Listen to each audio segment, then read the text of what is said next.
The Giants' 2019 offseason is in its early stages still, but with the Senior Bowl wrapped up, this is Big Blue Banter. I'm Dan Steyer with CBS Interactive, 24/7 Sports, and I'm with my co-host today, Nick Turchin, Cover One, and we're going to be talking a lot today. We're going to be diving into Nick's experience at the Senior Bowl, what he learned watching the practices, what he learned on tape. We're going to do a little preview of the free agent market, at least on the offensive line, offensive tackle, offensive guard, center position. And we're also going to catch you up on Giants news and take a quick look, at least a brief look, at where we stand right now with the number 6 overall pick in the 2019 NFL Draft. And then last, of course, our favorite part of the show, we're going to dive into the questions from you. This is a great show today. We got a lot of questions from you that I'm excited about. But first, Nick, I want to know, what was your overall experience? And don't dive into the players yet, but what was your first experience like at the Senior Bowl? It was awesome. It was a great eye-opening experience to go down there. I was there from early Monday morning through Wednesday night, basically. Or no, sorry, that was Thursday morning at that point. I missed Thursday's practice, so I missed one day of practice, but 2 days of practices. My first real NFL event as accredited media guy. So being able to kind of go wherever you wanted to go, and it's kind of the Mobile. Basically, everyone descends and takes over Mobile. And when I say everyone, meaning everyone from vendors to agents to former players. My first guy I walked in, I saw was AJ McCarron pulling into the Ford F-150. So like that's the kind of environment it was. It was a lot of fun, and for me, it was really a lot of spending time either at the 2 practices that we could only go to 1 practice because Wednesday's practice was closed due to weather. But the practices really give you kind of a lot of good hands-on ability to see the players, see their body types. The weigh-in was kind of interesting, kind of fun, interesting way to view men across the stage. But besides that, though, the coolest thing was accessing the practice tape, which basically the practices are too much to take all in. Basically, and once you can focus on a couple things, but it's too short. And there's just the 100 total players over 4 hours, basically. So spending a lot of time in the practice room, I was literally in there for probably 12 to 15 hours over 3 days. Just breaking down whatever you really wanted to in there was awesome. So it was a great experience. Yeah, I mean, that sounds awesome. Just getting your hands on 12 to 15 hours of game tape, just being down there, the entire experience sounded awesome. We talked a little bit off podcast about it. And hopefully one day 24/7 Sports will send me down there. But before we dive into the takeaways from the Senior Bowl and a little bit of a recap, I do want to do a quick recap of the Giants news since the last time we spoke. And the last time we did this podcast was right in the beginning stages of the offseason. Since then, not much has actually happened. I mean, the Giants have parted ways with veteran linebacker Connor Barwin. This is something we knew would happen. They're going to free up a little under $2 million in salary cap space with the move. Nothing crazy. Obviously, this decision was, it was coming. They want to make room for Lorenzo Carter to get more snaps in there and whoever else they bring in at the linebacker position. And again, I think the linebacker position is now a key focal point for this front office, for this franchise moving forward as far as investing assets into it. It was a position they did not invest assets in under Jerry Reese and the Mark Ross tenure. But I think that's changing because Gettleman and his crew view the linebacker position differently. They view what they're looking for at the linebacker position differently. And they made 3 offseason acquisitions at the linebacker position last year. 3 big ones, I should say. Lorenzo Carter, obviously was the big one. Alec Ogletree in the middle, and then Tay Davis, another guy in the middle who they had their chance to get and sign after the draft. And that doesn't even include, the free agent signing Connor Barwin. But aside from that, it's going to be another matter of days, I would say, before the Giants decide not to pick up Jonathan Stewart's option, and he will also be released. In other news, Eli Manning decision. I mean, there are some reports, you can choose to believe them or not, that the Giants are leaning towards re-signing him. I don't believe any reports I read from anonymous sources from the Post or whoever. I think Paul Schwartz did an article on this. But again, with anonymous sources, that's just something I choose not to believe as a reporter and somebody who covers this team. It's not saying I don't think the Giants will retain Eli Manning. I'm not sure on that decision right now, and we'll get to that later. But I'm going to wait for that one to unfold. And again, for those who are keeping up, the Giants will make a decision on Manning before March 17th, when his $5 million roster bonus kicks in. And then lastly, the only other real news regarding this team, Jamon Brown, pending free agent, obviously the guy they claimed, the offensive guard they claimed off the Los Angeles Rams on waivers midway through the season, ended up starting right away at right guard and finished the season at right guard. Might have played hurt the final few games. I read that recently, just from an article, a quote from him. But he recently posted a video with Giants teammates working out, basically saying we're going all in for 2019. Maybe it's a hint that the Giants are going to re-sign him. Maybe it's just him saying he wants to get re-signed by the Giants. But that's an interesting one there, because as we'll get to a little bit later in the show here, the free agent market at offensive guard is not loaded with talent. There's one big name, and we'll talk about him. But the Giants, if they want to keep providing that competition on the offensive line, like we've talked about, re-signing a guy like Brown makes a lot of sense. But anyway, let's dive a little bit into the Senior Bowl recap, and we're going to start with the quarterback position, because that was my goal for Nick. Focus on the quarterback position. Let's get this thing down. We really need to see if there's any of these guys, at least at the Senior Bowl, and just in general, who could be the next Giants franchise quarterback, somebody who we could go all in on, and then hopefully for somebody who the front office can go all in on. And we'll start with Daniel Jones, the Senior Bowl MVP. Obviously, those who are keeping track, and obviously those who listen to this podcast probably know the Giants drafted the Senior Bowl MVP in consecutive years. Obviously, in 2018, it was Kyle Aletta. The year before, it was Davis Webb. And now that man is Daniel Jones.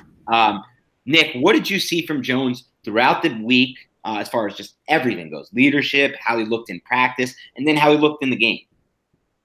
Yeah, the first thing that struck me at Jones when I walked by him, he's a little more gangly than I had kind of anticipated. He's 6'5", 225. In terms of weight, in terms of the way he carried his body, I think he can actually put on a few pounds and may want to do that as years go on for him. Just kind of interesting to kind of note. He's known as kind of a guy that's like he's a real team guy, and is obviously a Cutcliffe disciple. Look, I'm not going to dive too much in this part of it, but he got kind of a lot of flack from media down there after day 2 of practice, because when he came in, he kind of blew off a couple of media members apparently. And like I said, day 2 was the day where they were practicing outside. It was a closed practice outside indoors in a different facility. So they were all coming back in the rain and kind of this gauntlet setup. And so that, honestly, I think besides him winning the MVP in the game, that was kind of the color from the kind of the mainstream media coming into the game itself after a week of practices. But from the practice tape, interestingly enough, he was a little different than I thought he would be from where I'd seen him on TV. Duke all 22 is a little tough to get, as many know, kind of in the industry. So you're kind of going off a lot of stuff that you can see in the practice tape was really, really important for him. I like his ability. The best parts about him, I think, is he threw the prettiest deep ball in this group, believe it or not, and that includes against Drew Lock. When he was in rhythm and when he was hitting rhythm fades, rhythm corners, he can really, really spin it. Like I said, I was a little gangly in terms of his body type, but his body type is pretty athletic too as well. Good fluid movement in the pocket. Where he surprised me a little bit, and this is a big difference to the broadcast tape, was his footwork. He wasn't. I liked what I saw on TV, and then when I saw it in person, I saw the practice tape. He was a little sluggish, and overall, I think he was kind of just basically adequate to solid in that department. The other side which he got high accolades on from Cutcliffe, was his high football intelligence. Well, you could definitely see that on the broadcast tape as well. But in practices, where he got hung up a little bit was his actual play speed to deliver the ball to both short, intermediate, and deep routes. And the 2 interceptions he threw on day 2, which is where he got kind of the most flack from people that watch the practices, he was just slow to deliver. So I'm pretty confident in his ability to kind of isolate and eliminate within the progression, but then to go ahead and deliver the ball. Both him and Jackson kind of had sluggish ability to basically release it once they've made the overall decision. So for me, the strengths were, liked his arm strength, liked basically what was said about him leadership wise. Understand that he got kind of hit a lot in practice, hit a lot as a member of the Duke team, but overall liked his ability to basically gain weight and take on contact later in his career, and liked his deep ball actually. But on the intermediate to short concepts, just wasn't. You have to see more on his play speed and his ability to deliver the ball on time and on schedule. And there was kind of a couple notes that from a practice perspective, he was with John Gruden in the North. and then part of the North practice groups, Gruden was going full West Coast with his terminology. There was some chatter that he was not picking up on that as quickly as you would like to see for the first week of practice. It's interesting, Nick, because, I'm not going to totally, for that last one, I'm not going to totally kill him for that, not picking up the terminology for a system that's very different, though it is interesting to note because obviously Pat Shermer's system has West Coast principles involved. But for me with Jones, the deep ball, I agree with you.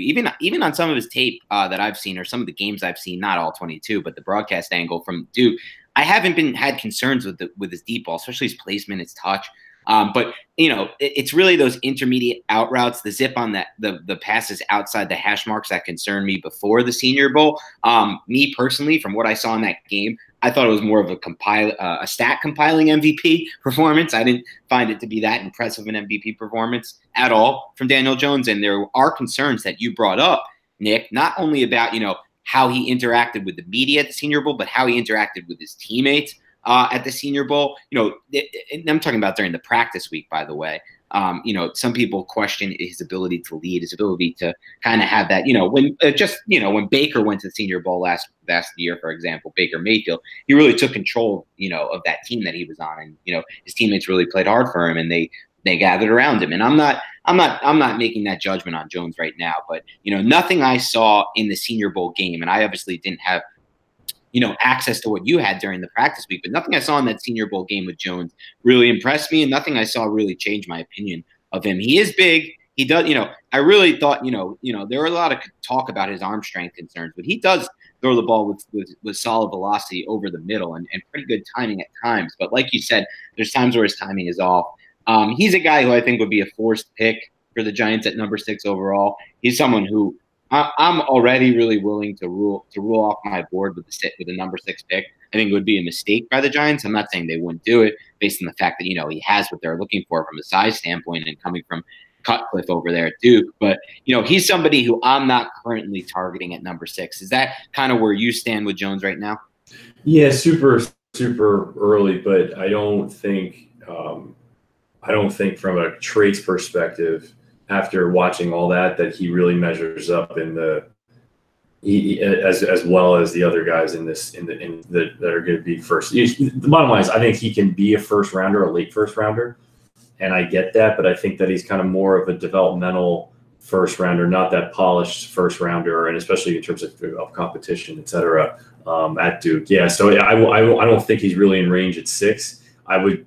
I think if they wanted him, they'd have flexibility basically to move around and get him, that type of thing.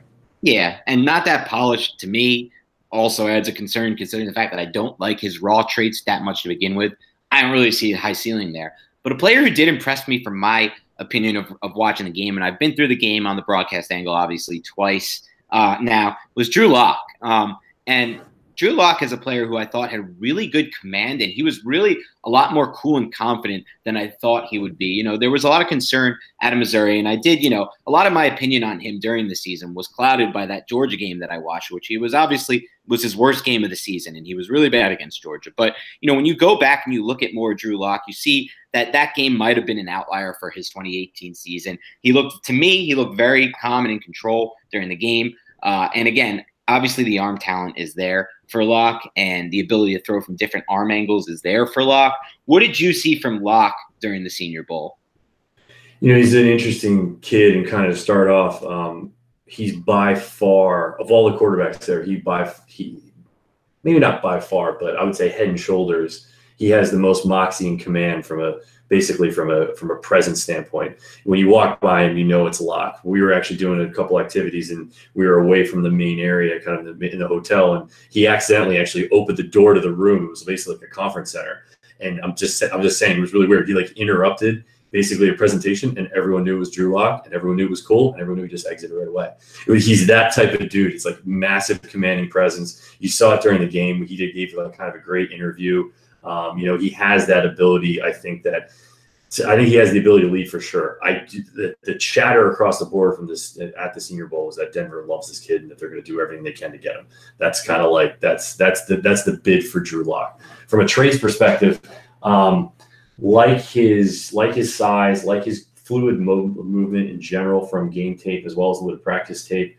He's got a 3/4 release, which is kind of interesting from a technical perspective. If you really are okay with that, it's 3/4 is a high end. It's really he gets sidearm on a lot of things. Now that gives him the ability to, like Dan mentioned, change his arm angles at ease, which is good. But overall, I think his accuracy can get hurt on balls that he puts velocity on. I think he can get a little bit high as he's kind of throwing some type 1 throws in there, some low line drive throws in there.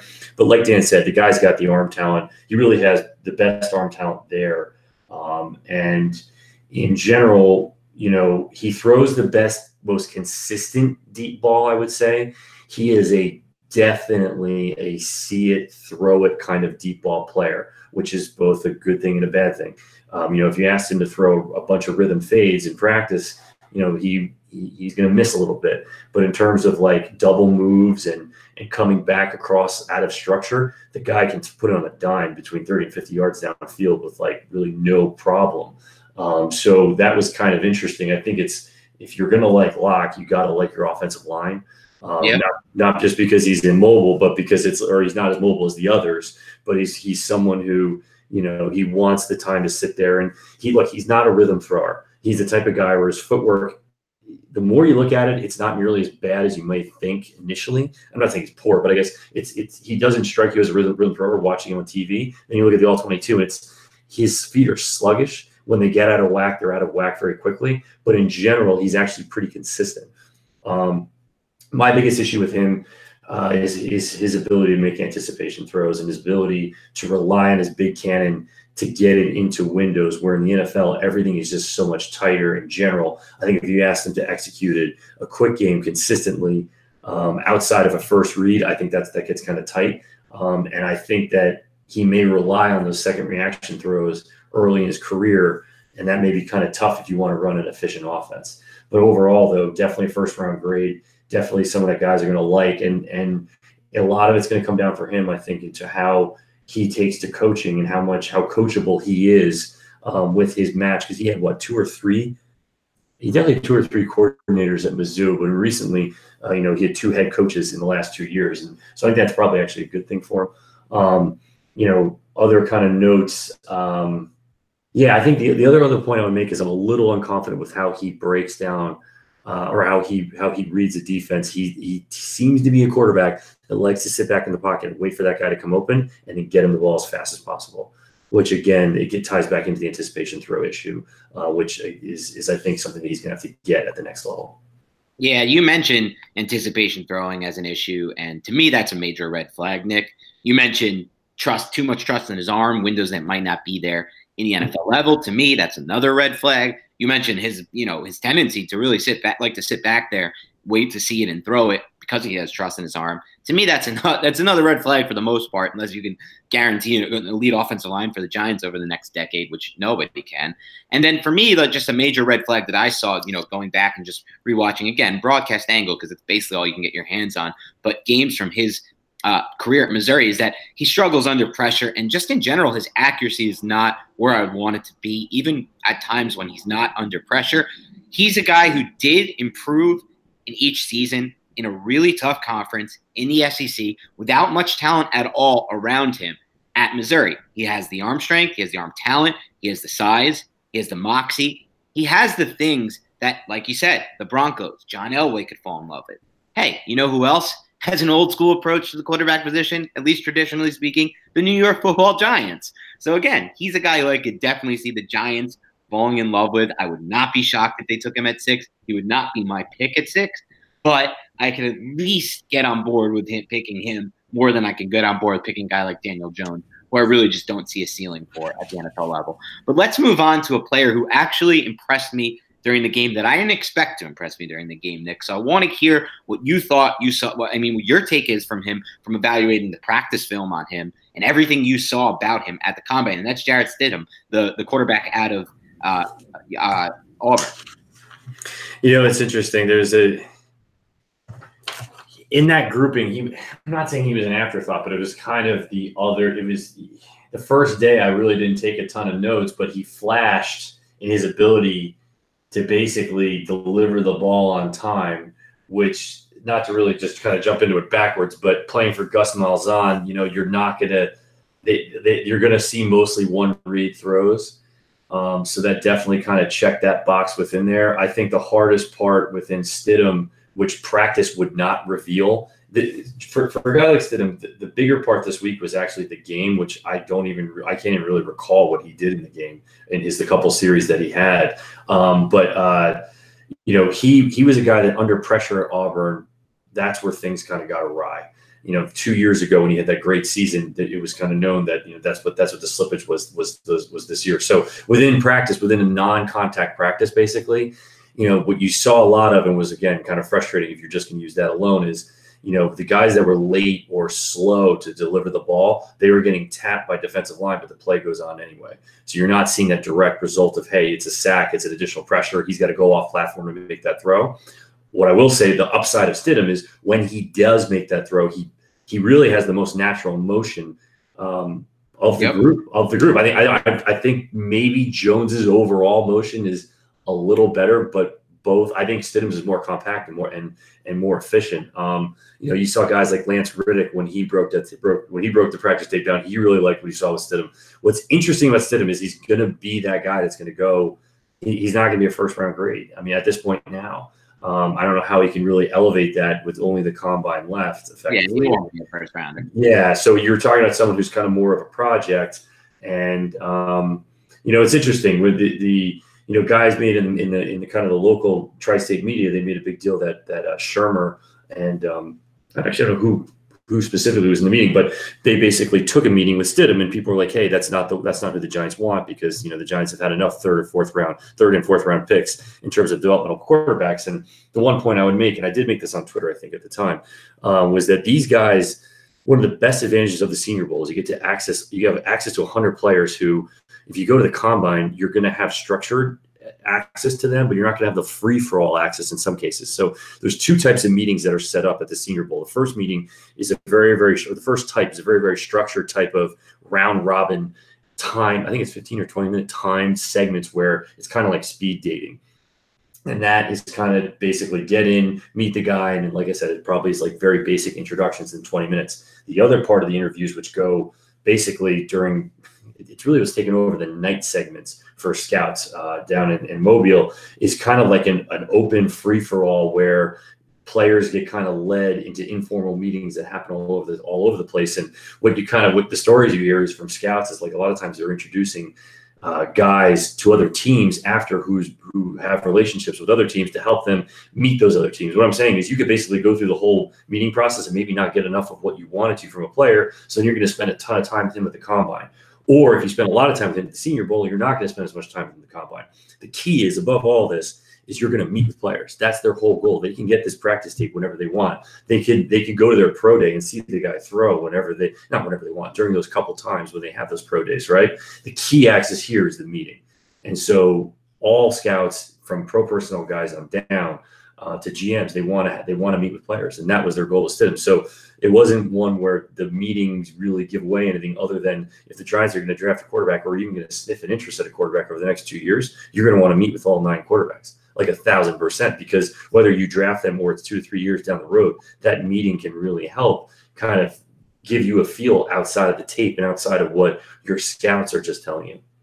Right. And again, here's the thing with a player like that. And I understand the reservation from Giants fans who don't want to take another, pick. You don't want to, I guess they would call it waste, another pick on a mid-round quarterback prospect. And I'm not advocating for Stidham at all. And I understand that process. But like you said, it's when they're there, the Giant scouts, and they're there, like you said, to get as much interview time in as possible with these prospects, because they want to know, especially at the quarterback position, there's so much more that goes into it other than the physical skill set. But I will say this about Stidham and why he stood out to me. I thought that really what I gleaned most from watching Stidham is that, I really don't like Daniel Jones, because I watched Stidham pass the ball, and I think at times during the Senior Bowl, he just looked more fluid, like you said, his throwing motion was really compact, it was really good, and he got the ball out on time with velocity to the outside the hash marks, and that's something that's important to me. But we don't have to spend too much time on Stidham. I want to move on to a couple of the other big names at quarterback before we move on past position,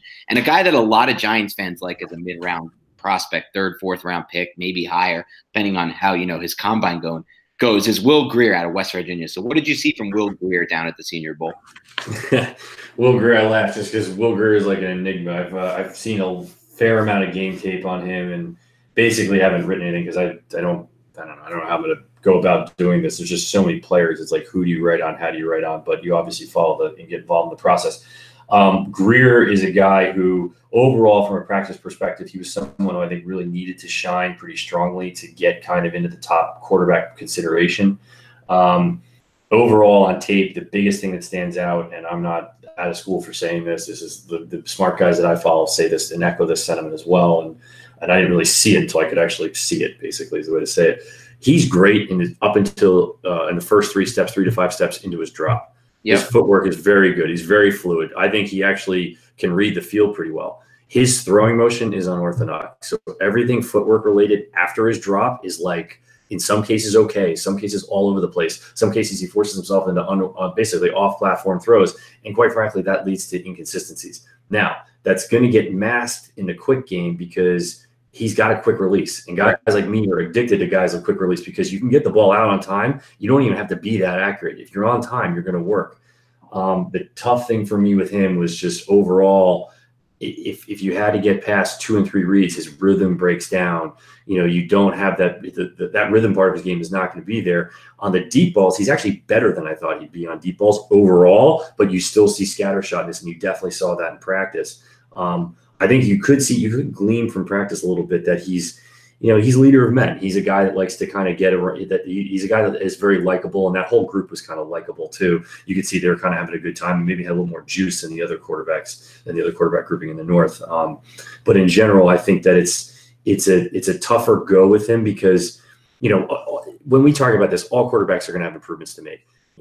I've heard the best QB coaches talk like, hey, you're going to have like 8 to 10 things that you can help a guy improve on. What do you want to do in the first year? Well, you don't want to disrupt him too much. I think someone's got to take a stab at helping him with his footwork, and how that plays out, I don't know. So I think you throw him in the developmental bucket, and it's just something that's going to be tougher, and something that, for me, I think he could develop into a backup quarterback for sure. And I think there's a spot for him in the league, but it's not going to be something where it's like you said, it's a mid-round pick. Yeah, you broke that down pretty much spot on how I see it right now, Nick, how I see the evaluation and what I saw during the Senior Bowl game. So I won't dive too much further into that, but I did want to get your take on a player who really intrigues me, a player who, and I've made it clear I don't want the Giants to do another one of these mid-round dart throws at the quarterback position, but there is one quarterback who I might be open to doing it with, and that's Tyree Jackson out of well, this kid, man. I've tried to watch as many Buffalo games of his as I could find, but he's raw. Like, he's super raw when I watch him. There's so many issues that, like, his throwing motion to me is a bit of a windup, and that's an issue. But in general, just from a raw standpoint, I love what I see. Raw talent standpoint, I love what I see. What did you see from him down there during the practice week with his teammate, everything like that? He's interesting. He's made me rethink height at the quarterback position, just because it's almost like sometimes guys get too tall, and then how does that affect their overall ability to deliver the ball on schedule, right? Like, just because it's difficult with a longer body, and that's what I saw with him. And I don't mean to really talk a guy down, but it's one of those things where it's like his lower body, when it was right, he could really deliver a great ball, but when it was wrong, it was all over the place. And that happens. Obviously, that kind of like is almost a story with all quarterbacks, but with a guy like him, you just saw his level and his stance was different different a lot from play to play. And he was a guy that, like you said, when he flashed, you're talking about a 50-yard deep ball. That's really, really good. My biggest concern for him, just written right here, look at my notes now, is just the ability to distribute on schedule consistently. In practice, he was the type of guy who, when you needed to, like you're kind of describing, throw a ball to the outside flat, deliver a ball into kind of a smaller window on the 6 and 6 or 7 on 7s, he was a guy that was going to run at the target a little bit. He was going to kind of carry, look, and zone in, and then move to the target, and kind of have like a long wind-up process. Yeah, I was writing these notes. I'm going, is he hitching or is he not hitching? Is he moving at the guy, and ultimately at the target? And that to me was, it doesn't mean he can't get there. It just means that he's very raw, and I'm very surprised that he didn't want to transfer and to a bigger program this year, and kind of at least had a shot to start at a higher level and get more refined. Because I think someone who's going to take him is going to have to think that he's a project and is going to have to get to, it's going to be a 1 to 2 to 3 year process type thing. Overall, though, I think you got to like the arm talent. And that's going to be enough, I think, for some guys to want to take a chance, like you said, in that mid to late round area. Yeah, the arm talent and the athleticism. He's pretty athletic for his size as far as movement skills go. But again, like you said, like it almost feels like he profiles better as a fit for a team with like Phillip Rivers or a veteran quarterback still playing at a high level, but clearly, his time will pass, because he definitely needs a few years of development. He's not going to come in and be the Giants starting quarterback in 2019. Like that's not happening. But again, it was a really interesting quarterback group there. They ended up getting a lot more talent than I thought they would. And again, for at least relatively speaking, compared to what this 2019 quarterback class is, obviously there's differing opinions on that still right now. I'm personally not a huge fan of this class. But as we move closer and we see how they look at the combine, we see the interviews, we'll get a better idea of if the Giants are a fan of players in this class. But I want to also talk about other players who caught my attention and players who caught your attention during the practice week in the game. And we want to start with a few linebackers who caught your attention. Like we talked about at the top of this show, linebacker is a very interesting position. It's one that I think the Giants will invest assets in this offseason. It's one that I think will be a big focus for them moving forward with the new age type of style of linebacker they're looking for. So talk to me a little bit about Tavon Coney, Jermaine Pratt, these guys, Drew Tranquill, guys that really caught your attention, two of who were former defensive backs who are now playing the linebacker position. Yeah, I think the biggest one to kind of jump to it that would be applicable to the Giants, kind of as a sneaky mid-round pick or mid to late round pick, we got that question, I think, is Drew Tranquill. And Tranquill is kind of interesting because I think many people may kind of overlook a lot of parts of his game. I broke down a lot of the Notre Dame tape too that kind of would come along with him. And it was just really kind of interesting to see that. The biggest thing, just to cut to the chase and kind of give the quick and dirty, is he can cover tight ends. And he can cover tight ends that are faster than he is. And it comes from both almost, this is way too off of a way to say it, but his intelligence reminded me of the square root of like a Kuechly in the league. Like he was really able to understand what was happening in the playing field, and it's just made his play speed very, very fast. On top of that, he's got really good hands, which is unexpected almost for a guy of his profile. What was really interesting for a guy of his size, he's 6'2", 235. He's not exactly violent. So he's not that traditional linebacker that like finishes hard, is hard nosed, and is going to basically be downhill. He actually from his game tape, he kind of needed to take on blockers a little bit, I would say, stronger at the point of attack. What I really liked about it is what I saw in the practice tape, he did that at the Senior Bowl. So it's almost like someone was coaching him up saying, hey, listen, like this is what guys are saying about you. This is what you want to show. And he showed kind of the opposite. That to me shows a leader. And that's why I know now. And when you look, he's a two-time captain. He's a guy who's come back from 2 really tough injuries that basically I think that builds character. And the whole injury thing, I think, is an whole other conversation. That is what it is. But for him, I think it's a good chance it's a good risk to take, because I don't think you have an intelligence or football intelligence risk, and you have a guy who can click and close. You have a guy that can finish and play through the catch point. That's a need the Giants absolutely need, or actually have basically at this point. And you know what, Nick? I loved what you saw. I dove into these 3 guys after we talked prior to the podcast, and I did like his ability to cover tight ends. That's something that, not only you mentioned, but a lot of scouting reports I've read have mentioned that. I liked how he looked, just tried to get watch a little bit of him as much as I could in preparation for this. And like you said, his football IQ, it shows on the field. He plays faster than he probably is, athletically speaking. Now, will the Giants have an issue with him having torn his ACL twice? That's possible. Will they have an issue with the fact that he'll be 24 years old as a rookie? That's possible. But you know what? This is a player who might intrigue them in the mid-rounds as, at worst, a really big-time special teams ace for them. But also somebody who can kind of come in and fill that niche role of covering the tight ends and playing more of a covered linebacker role in specific packages. So he's definitely someone who's caught my attention now as well. But other players that caught my attention that I'd like to get, just a quick, brief takeaway from you on, Nick. I guess we can leave it at that. And this is just from the game, not so. I want to kind of hear, how they look to you during the practice week. I'll start with Keelan Doss, the wide receiver. I thought he looked really smooth, really natural. I see an NFL career for him for sure. What did you think of Doss? Someone I didn't pay attention to that much, but yeah, no, within the bigger wide receiver that's fluid, that has the production, that can get, can win in isolation. Yeah, he's definitely there. And I don't have really much of a projection there, but absolutely someone who, I forget who his one-on-one matchup was that everyone was talking about. Just again, because I wasn't watching that part of practice, but yeah, someone who, I think he definitely is going to have at least a home in the NFL, and someone who's probably going to actually have an impact, I bet, as a rookie. Yeah, and you talk about Dawson, you talk about the wide receiver position for the Giants. If they don't re-sign Cody Latimer, and if they don't re-sign Corey Coleman, or even if they do re-sign Corey Coleman, they still need talent at that position. It's not a top priority for them. They have so many other needs, but if they have a player like Doss rated highest on their board at a point, in the middle rounds, I don't see them hesitating to take the best player available. Another player who stood out to me in the game was Kalen Saunders, the defensive tackle. This is the type of guy where I still think the Giants are going to take. I think everybody kind of feels like the Giants feel like they're set on the defensive line, after finding B.J. Hill, obviously Dalvin Tomlinson, players in recent years. But I kind of feel like Gettleman's a drafter who's going to take defensive linemen over and over and over again. It's what he did in Carolina, regardless of the need. And Saunders jumped out to me just from watching him a little bit during the Senior Bowl game. What did you see from him?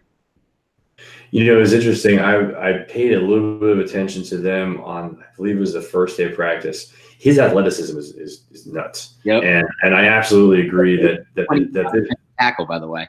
Right. No, and it's one of those things. The thing that I kept on noticing, though, which is a little bit, not a red flag, but it's like he's a little raw, and that he was ending up on the ground a lot. Okay. And that's just something where it was like hesitation. And it's, again, I've not broken him down, but it's a note that I have of like, hey, like, is this guy going to be on the ground a lot on tape? If you start seeing that, you can start kind of piecing things together. But definitely someone that, just to agree with you, this defensive line class is maybe the best in, like, I don't know how long. It's an epic level of talent. So you're going to have guys like this that may fall, where, although people, like you said, people may think the Giants are set there, I don't think that's kind of the case at all. And especially with the way they want to build things going forward to make a lasting kind of push to try to build something, basically. So yeah, he's someone that from the athleticism point alone, I think that he's definitely would, if he fell to whatever level from a value perspective, it's there. Yeah, no doubt. And then a player, shifting a little bit more to players who stood out to me, based more on Giants' needs. Dalton Risner, the offensive tackle, everybody talked during the week how Montez Sweat was the best, pass rusher at the game. I thought, Risner had a couple chances to go up against him, and I thought he did really well in the game. And then how about during the practice week? I mean, there's a chance now that he's kind of cemented himself as more of a first rounder, and the Giants won't have a shot at him. But there is also a chance that they trade back up into the first round if they fall in love with any of these players. What did you see from Risner? To be honest, I didn't wasn't focusing on much of his tape. I am definitely more of a the Washington kids. His name's escaping me. The taller kid. Yeah, right. Yeah, more on that side of things. And again, I kind of need to basically revisit that to really speak to him. It's one of those things where he definitely had that. Obviously, had the moxie and had the kind of a lot of the shout outs, and a lot of guys really like him. From what I've read and heard, I think first round maybe a little bit high for him. But one of those things where, again, like, yeah, I think that the Giants are definitely going to draft a tackle at some point. Whether it be second or fourth round. I really that. Yeah, really think that. And so, it definitely name would be in the mix, and it could definitely follow up. Even if they sign a tackle, I'm with you. They're drafting one. It might end up being with one of those fourth round picks and not the second round pick, but they're drafting a tackle. I think we can both agree. We'll both be shocked, me and you, Nick, if they don't draft a tackle. Yeah, and that's not to knock Wheeler, but it does. Like, those guys want Wheeler to be the swing, and it's like, hey, listen, you want that swing that pushes one of those guys a little bit, almost, right, for the job. Like, you've got to have that level of competition for sure. I don't know who wants Wheeler to be the swing. I guess you've seen that in your mentions. I have, yes. Thankfully, I haven't, because the ship has sailed for me with Chad Wheeler. Hopefully, I'll be proven wrong on that one, but the ship has sailed for former undrafted free agent who now we all of a sudden think is a swing. Why is he? Why do we need him to be the swing tackle? I mean, he was a free. I don't know. I didn't like what I saw from him last season, 2018. I didn't love what I saw from at right tackle, at least in 2017. I don't feel tied to him. But as we move a little bit past the Senior Bowl, I wanted to do a quick recap, a little preview, short preview of the free agent offensive line market. We're going to dive into a lot of free agent talk as it gets closer. We're still, I guess we're a little over a month, about 6 weeks away from free agency kicking off. Right. So we're not there yet, obviously, but I did take a little look, kind of an overview of every single free agent offensive tackle, guard, and center, because honestly, Nick, I do believe that if the Giants are going to make a splash in free agency, and I'll be perfectly happy if they don't make any splashes, but if they're going to make one splash, I believe it will come at the offensive line. You look at the Giants' offensive line right now, and there's really not any money tied to the group. You have Nate Solder, massive contract, but outside of Solder, you're not paying these guys that much money. If they bring back Halapio and Pulley at center, or Halapio and a rookie, that's not any money there. Will Hernandez, he's on a rookie contract, second-round pick. That doesn't cost them any money against the cap. Right guard to be determined with Jamon Brown, but I doubt they re-sign him to anything expensive. And then obviously at right tackle, Chad Wheeler is on a undrafted rookie deal, so that's near league minimum. So if they do want to make a splash with their salary cap space, and right now the Giants have, after the decision to, after they get the nearly $2 million back from the decision to release Barwin, they're going to have around, I believe, just under $30 million in free agent in salary cap space. And obviously a lot will change depending on what they do with Eli Manning and that $17 million, and depending on, other decisions like Olivier Vernon, Janoris Jenkins. There's still a lot of moves that could be made. And obviously Landon Collins is going to cost them some money, but they will have some money to spend if they want to. And you know what, Nick? After really diving into it, I think really the position that they should target is offensive tackle in the free agent market. It's the only position of the three that I think has enough talent at it that they won't have to get into any kind of bidding war, because there are teams that are going to enter free agency with 2 times, 3 times, even 4 times as much salary cap space as the Giants. So if there's only one really good offensive guard per se, or 1 or 2 really good offensive centers, the Giants really won't have a shot at them. But at that tackle position, Nick, there's 3 guys who really stand out and intrigue me. The first is a guy we've talked about on this podcast before, Darrell Williams, obviously former Dave Gettleman draft pick out of Oklahoma, former 4th-round pick when Gettleman was with the Panthers. In 2017, he was the second best right tackle in the NFL according to Pro Football Focus. Then he got injured during the preseason in 2018, and then again when he tried to come back, he got injured again and missed the entire 2018 season. I think he's the guy for me. He's the target, but if he ends up being the hottest player on the market, which I don't think he will be based on the next 2 guys I mentioned, there are other options. Juwan James is a guy who the Giants were tied to when he came into the NFL draft. He's played offensive tackle since the Miami Dolphins after they drafted him, and he's played right tackle. He's not going to come in and play left tackle. They don't need him to play left tackle. And according to ESPN's pass blocking stats, James won 80% of his pass blocking tries, 5th best among all offensive tackles, left and right.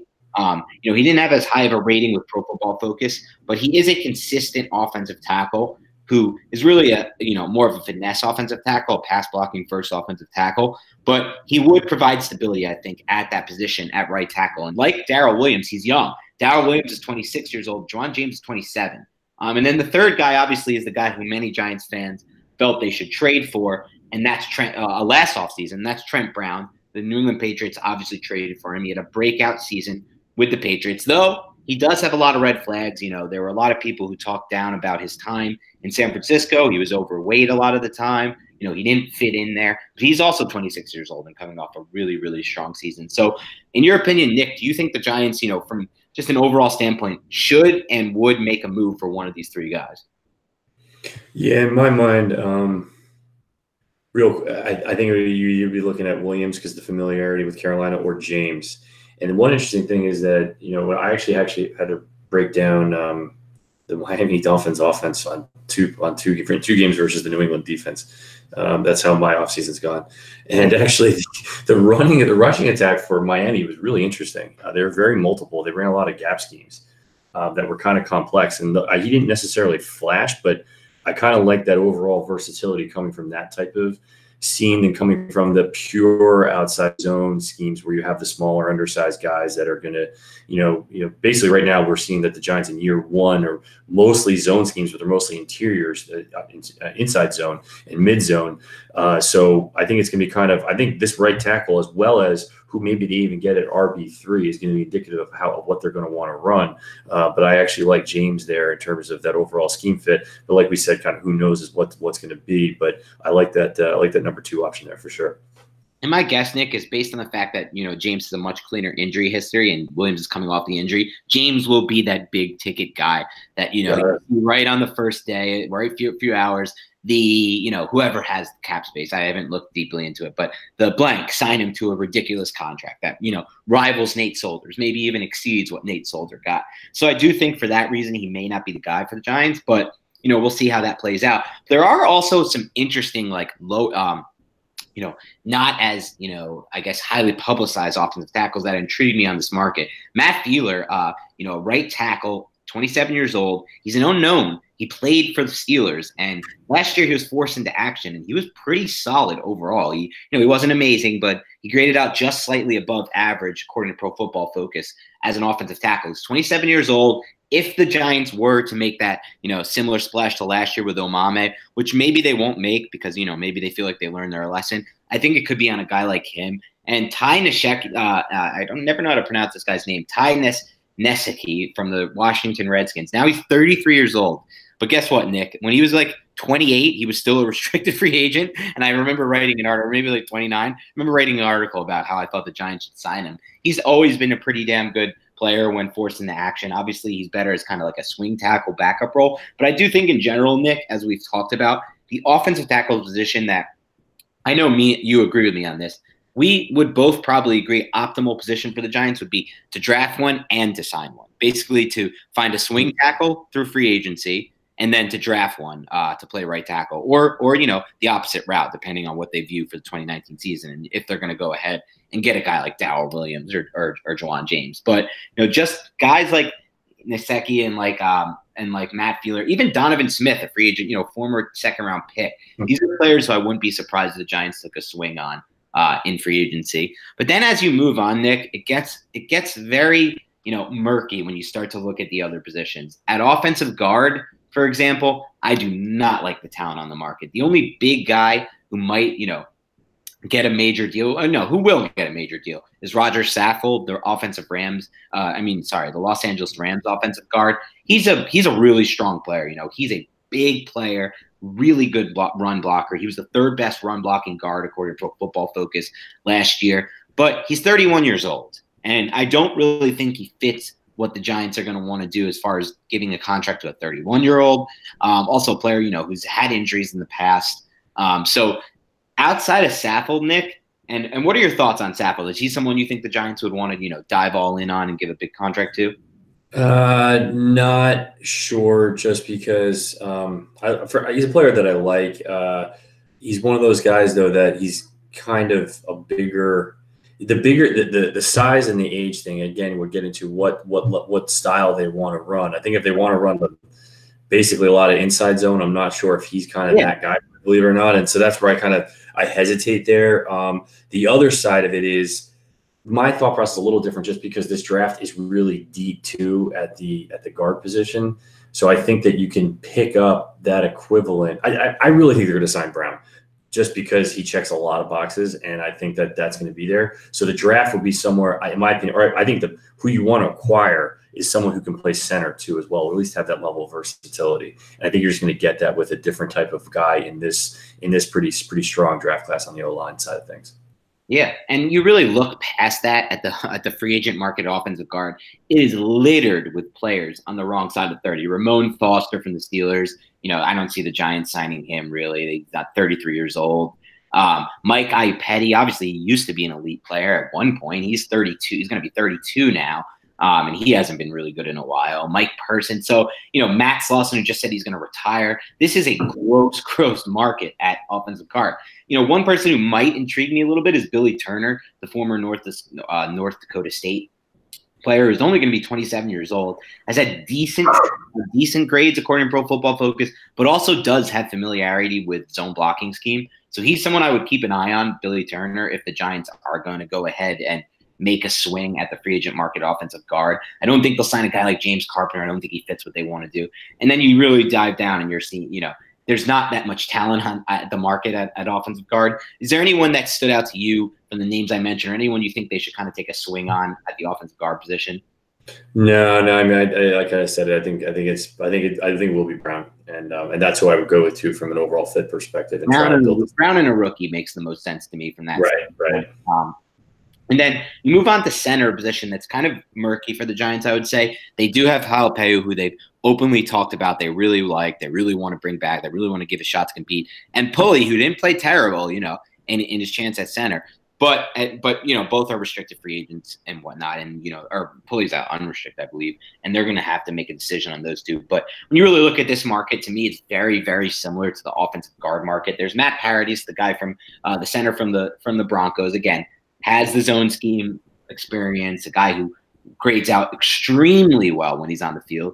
But he also was lost for the season in Week 9 with a fractured fibula last year. He was a former sixth rounder. That doesn't matter. But the fact of the matter is, he's a guy who's going to require, as somebody who graded out so well just last season before injuring himself, he's going to require a really big contract. And I don't know if the Giants want to give a 29-year-old center a massive contract. I really don't see that being the position they invest in if they choose to invest in the offensive line. I mean, there's some other intriguing guys, Nick. Mitch Morse is a guy, a former top draft pick, second-round draft pick. But then you get down further in this list, you see guys like Brett Jones pop up, And I'm just compiling basically a list I created based on Pro Football Focus grades and a few other factors like that. But is there anyone that intrigues you from the names I mentioned, or where do you kind of see the Giants going at center? I think that if they actually had a shot to get Paradis, right, they'd have to. I actually broke him down to the scouting academy.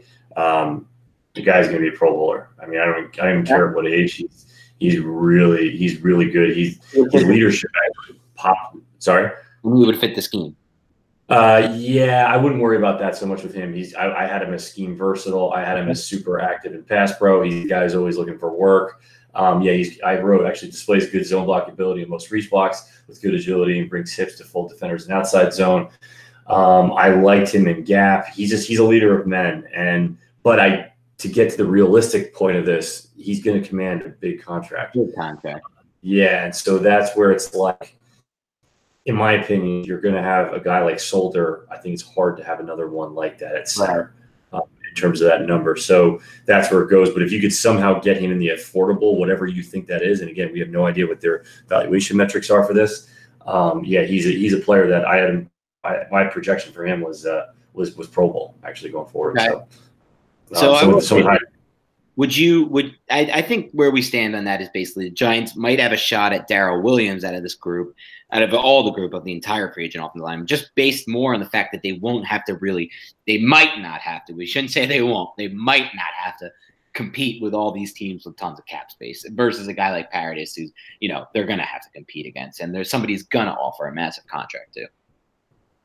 Yeah, right. And that, right, from a supply demand, yeah, that's a good point. And that's something where, if you got both, I think, maybe that's the way they think, but I think it's hard to like you said, to throw that level of money at both of those, at this point in time right now, knowing over the next 2 years who you're going to have an interior line coming out as well. I will say this, though, Nick, with regards to that and the cap situation that we kind of just briefly touched on, I do think there is actually room for another big contract on this offensive line. I really do believe that. I believe they're going to have Will Hernandez locked up on a rookie deal for long enough to the point where they can either move on from somebody like Paradis or Williams if they sign them this offseason, or Nate Solder at the time where where Hernandez's rookie contract is up, and they're going to have to re-sign him. And then I also think they'll probably hit, or at least look to hit, on another big-time offensive lineman in this draft. So when you factor those two things in, and if he hits and he's on a rookie deal, now you got two guys on a rookie deal. You got a guy, Nate Solder, whose contract is going to be up by the time, I believe, actually, that Will Hernandez's rookie deal is up. So I think from that standpoint, and again, you also have most likely Eli Manning's contract coming off the books If not this offseason, next offseason. And then you have a rookie quarterback deal likely slotted in that spot. So there's going to be a lot more cap space that opens up based on the future of Eli Manning and just based on, like I said, them potentially having 2 rookie contracts locked in with Will Hernandez and hopefully a draft pick from the 2019 class. So I don't actually think that would be holding them back. I do at the same time think that more so what would be holding them back is the supply and demand. I don't think they're going to have I don't think they're going to enter free agency this year with the mindset of we'll get into a bidding war again at offensive tackle, offensive guard, offensive center, like they did with Solder, and we're going to try to win it. So I think that's where I stand there. No, that makes sense. And the other side of it too is you can't allocate all those resources ignoring the defense. Right. And so, like, although it may be there in the overall perspective, I think they got to shift it the other way too. So anyway, yeah, good points though for sure. No doubt. All right, let's actually take this time of the show down, Nick, to dive into the questions from the listeners. We got a great crop of questions this week, so I'm excited to jump into them all. We'll start with Neil Wynn, who asks, the Giants roster has been hamstrung by years of bad drafting in round 3 onwards, until this year, of course, because V.J. Hill was a steal. Dave Gettleman made a mixed start last year, jury out on round 4 and 5 picks. Who should have attracted him at the Senior Bowl as day 3 players who can make a difference for us as surprise year 1 starters or key rotation guys? Yeah, I think that I think that Tranquil was one that we mentioned. Linebacker. From the linebacker hybrid specialist type player on the defensive side of things.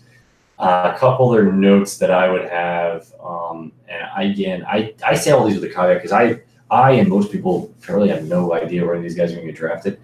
But the 2 tight ends down in Mobile, Moreau and Foster Moreau, they both can block and they both have pretty good hands. So they fit that profile. Are they both probably going to be too rich probably for the Giants in terms of that later round?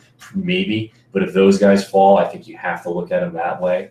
A guy I really liked, maybe it was because he caught every ball that Ryan Finley threw to him, was Jacoby Myers from NC State.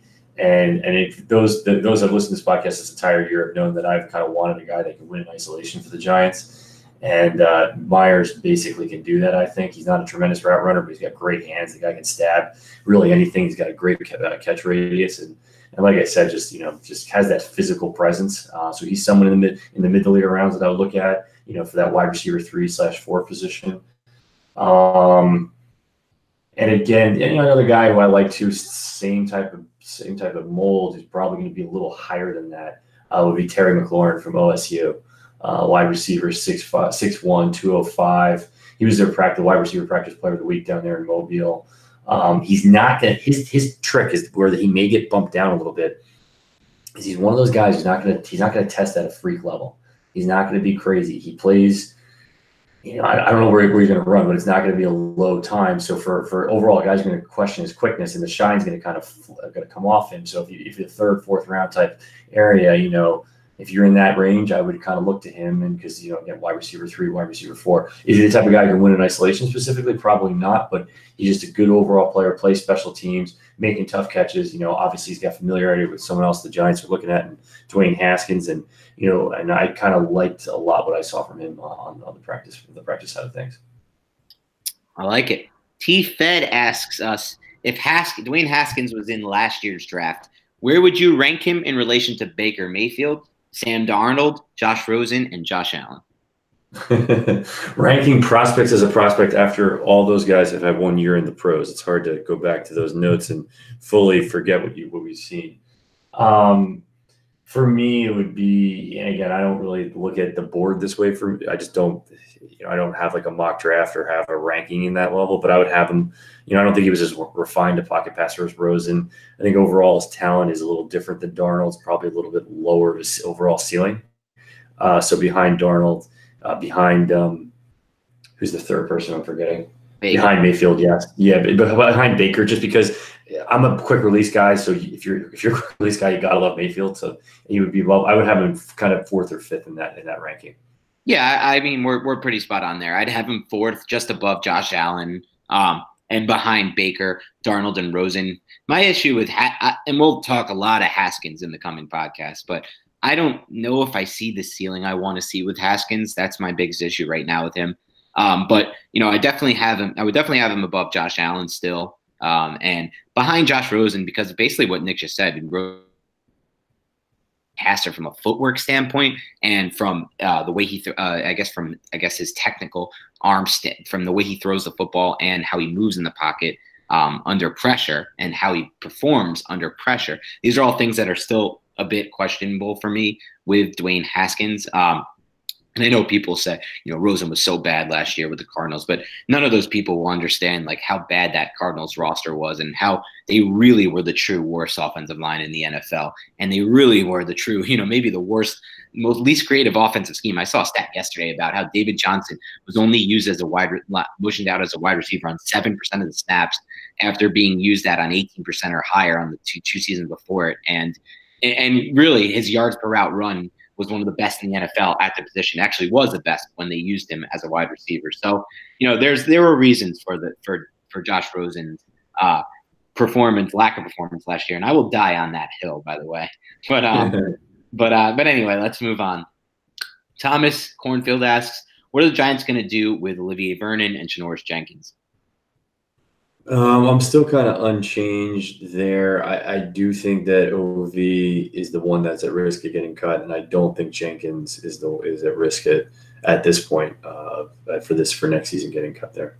Yeah, we're spot on there, Nick. I'm just with Nick on that one. I think if anyone's going to get cut out of those two, it will be Vernon. I still think the Giants are more likely to cut Vernon the season after because, again, if they cut him this offseason, they'd free up $11 million, but they'd also have an $8.5 million dead cap hit. And if they're going to go ahead with this plan to keep Eli, they cannot afford to add any more dead salary cap to their cap situation because they don't have enough, quite frankly, to do so.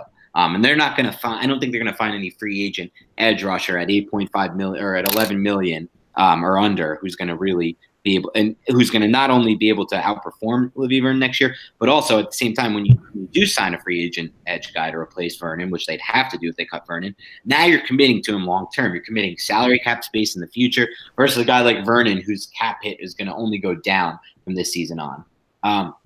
Moving on, Client 9 asks, any thoughts on how Eli's 2 Super Bowl victories place him in history versus Brady now that 12 has cemented his GOAT status with a victory number 6? It has to help Eli, even if recent history is not so good, Client 9 says. Any thoughts on that, Nick? For me, no, I'm just a lowly tape guy. I not have the ability to speak to previous.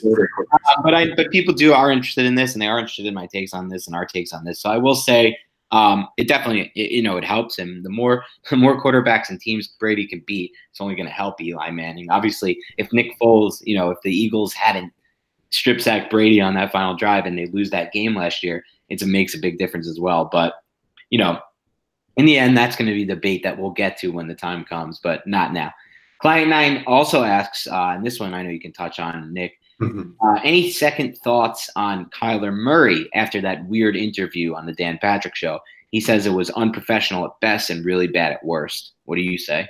Yeah, not a great look. And, I think it's one of those things where it just gets then taken out of hand, and not taken out of hand like it was blown out of proportion, but just like, clearly it's someone who wasn't really getting coached up on how to deflect questions in a way that are going to kind of talk a lot and say very little. It's actually interesting. I just had a thought pop in. Like, if you think about how Dave Gettleman's final presser went, where he really didn't say anything but talked a lot, that's how probably, Murray wanted to be. Instead, it was kind of just saying nothing and just getting really awkward after a while. So interesting, though, Kyler Murray's dad was a great quarterback as well. And he's actually, just as an aside, he was 220. He's 6'1", 220, his dad. So I'm interested from a frame perspective how he's going to measure out, because that's the only thing holding this guy back. Anyway, I digress. Going back to the football basically measurables and the fundamentals here. Yeah, I mean, listen, I didn't love that interview either. I think he's getting some bad advice. I think like Nick said, he probably had an idea of what he wanted to do. He just didn't execute it well. But that's not going to be what the Giants decide or any team decides is their final, determining factor on Kyler Murray. They're going to have extensive interviews and meetings with these prospects. And like Nick said, Nick said that's the only thing holding him back is frame. I agree.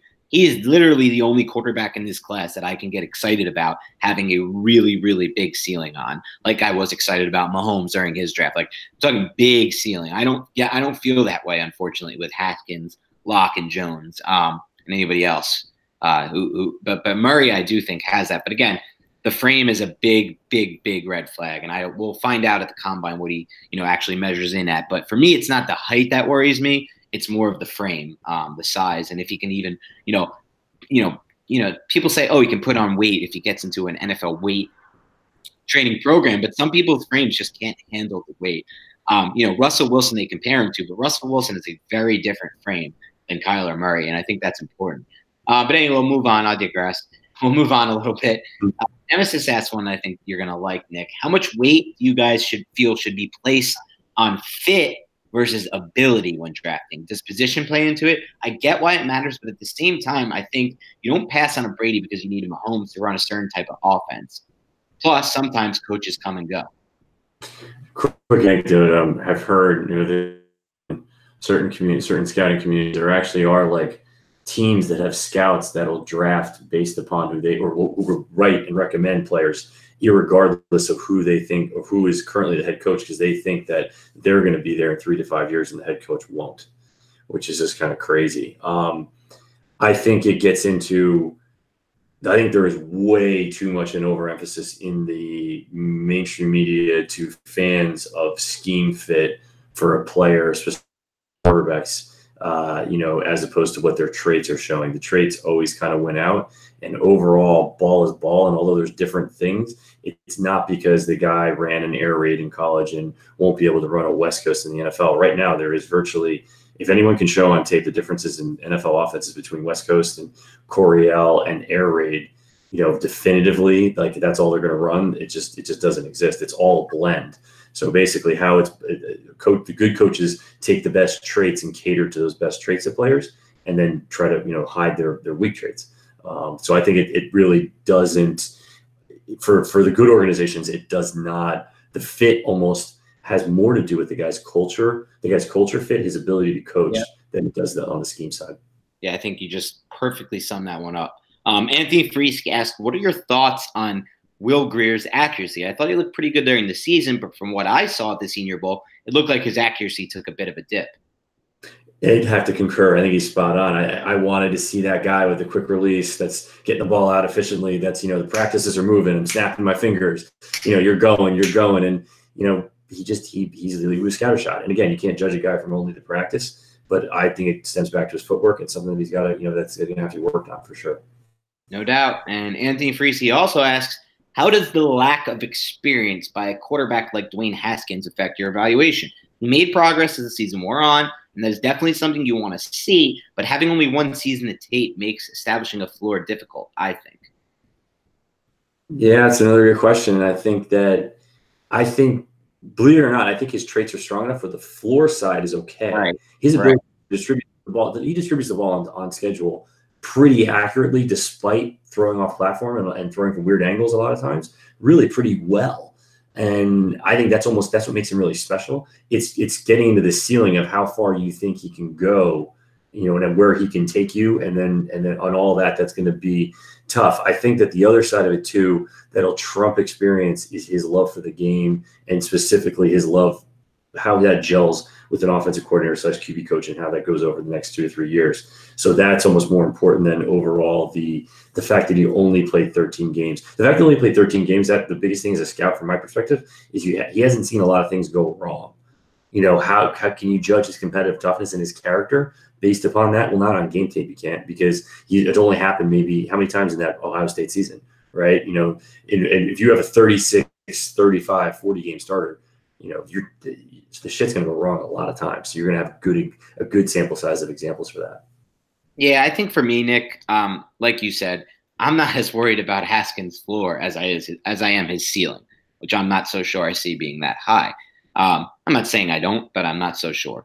And for me, I do actually think, old school NFL rule that I've read in the scouting community, and something that I'm not so sure is untrue even now, is that there was a rule for a certain amount of games started at the position. I'm now forgetting. I believe it's the 30-30 rule, but I'm not so sure. So I got to double check that one. But it was based on a certain requirement that quarterbacks have to meet when you evaluate them coming out of college, and it involved completion percentage, games started, and one other factor that I'm not remembering at this time. But I do think game started is an important factor, Nick. I really do believe that. I believe that the more experience you can get at a higher level of football than that high school level that they're coming from, the more prepared you are for the next level. I believe it's a reason why the Giants will be interested in a player like Locke, who has a ton of really, really, really big time starts against, or I'm sorry, a ton of starts against big time SEC defenses.